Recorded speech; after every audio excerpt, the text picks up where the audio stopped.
हाय दिनै आङो मोनसे आलादा भिडिअ लानानै फैबाय। बे भिडिअआनो जाहैबाय इलेक्ट्रिशियान बा एपिडिसिएल बा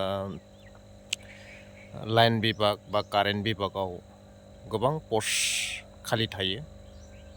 बे खालिखौ सुबुं बा जोंनि लाइमोनफोरा बोरैहाय मोननो हायो आं एसे फोरमायनोसै। दा बियो गिबियावनो ITI लाग्रोनांगौ जायो बा इलेक्ट्रिशियानावहा बा ITIआ जोंहा दङ बिथिं रौतायाव थाहैबाय, बेनिफ्राय बिथिं जोंनि लकेल हिसाबै माजबाटआव थाहैबाय। दा बेबायदि ITI लायाब्ला नैबायदि जेनेबा लाइन डिपार्टमेन्टआवहा साख्रि मोननाया जोबोद कठिन आरो। दा गोबां पस्ट खालि जानानै थायो जोंनि बे लाइन बिभाग बा कारेन्ट बिभागावहा। दा बेवहायनो जोंनि लाइमोनफोरा ओरैनो थायालासे इलेक्ट्रिशियानावहा ITI लायोब्ला जोबोद मोजां जायो आरो।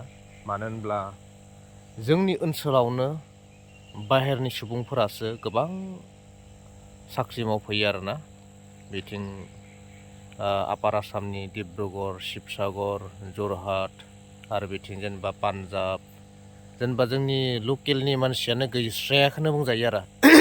मानो होनब्ला जोंनि लकेलनि माबाया ओरैबायदि जाबाय दायो, जोंनि लाइमोनफोरा राजनितिक बा पलिटिकेल बा थिखा माबा ओरैनो टेम्पारारिफोरावसो गोबां लाइमोनफोरा बेस्थ' जानानै थायो आरो। राजनितिक माबाफ्राव समखौ ओरैनो नस्थ' खालामो आरो। दा बेवहायनो जोंनि लाइमोनफोरा फरायनायाव गोसो होनांगौ, गावबा गाव मोनसे डिप्ल'मा लानांगौ। अब्लासो जोंनि बर' हारिनि जिथुनाखि फारफ्रोमबो दिगथिंनिफ्राय जौगानाया फैगोन। बयबो नाजानांगौ जोंनि लाइमोनफोरा, अब्लानिया गोबांथार जोंनि खाथियावनो एपिडिसिएलफोरावहा गोबां साख्रि मोनगोन। आरो बेनि जिथुनाखि इन्जिनियार, बेनि दरमायानो जाहैबाय 1 लाखनिफ्रायसो गोजौआवखा आरोना। ओरैबायदि बिनि दरमाया जेजोंबो रुजुथाव जाया। बा आर्मि पुलिसानो जा बा मास्टरानो जा, जिखुनु जा साख्रियानो माने बिनि दरमादो रुजुथाव जाया। ओरैबायदि माने हाइ लेभेल मोनखायो आरोना दरमाखौ, जाय बिथांमोना मावो। दा बेवहायनो जोंनि बर' लाइमोन सेंग्रा सिख्ला बा उन्दै गथ'फोरा जायनोखि 14 बोसोरनिफ्राय दङ, बिसोरो ITI लानांगौ। ITIआ गोबां बिभागनि दङ आरो। जेनेबा मेकानिकेल फिटार आरो बिदिनो दुरजि सुजि सुनाय मेकानिकेल बायदिसिना दङ आरो। दा बे बिभागावबो गोबां माने मोनो आरोना। ITI लायोब्ला जेबो खामानियानो जाया बायदि जाहैदों आरो दायो।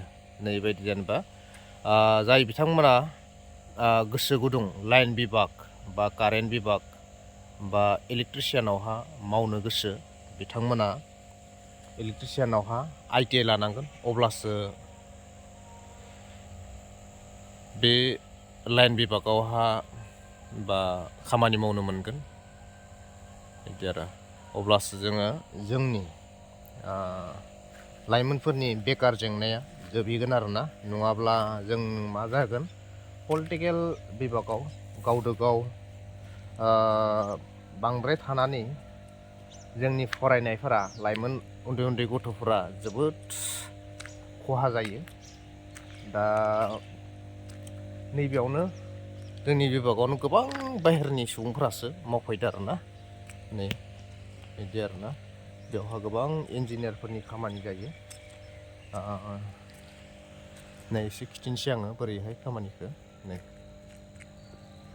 जाय बिथांमोना बेहाय लाइन बिभागाव खामानि मावनो गोसो, ITI लानानै थाब फैदो।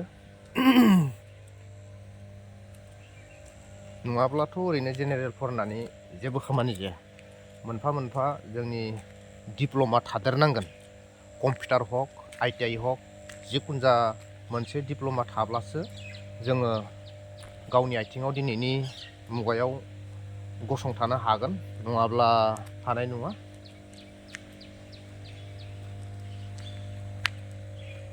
दिनैनि भिडिअ'खौ एसेयावनो दोननाय जाबाय।